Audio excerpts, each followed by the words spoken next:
Hi everyone, welcome back to HardReset.Info channel. Today I should show you how to switch resolution on G-Vision HC-550 MG digital hunting camera.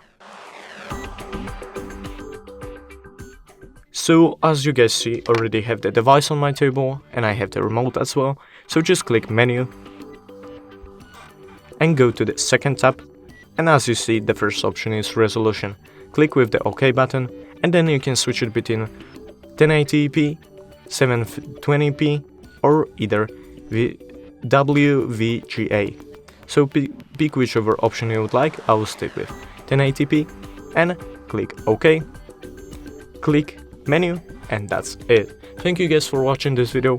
I hope you guys enjoyed. Leave a like and subscribe and see you guys in the next one.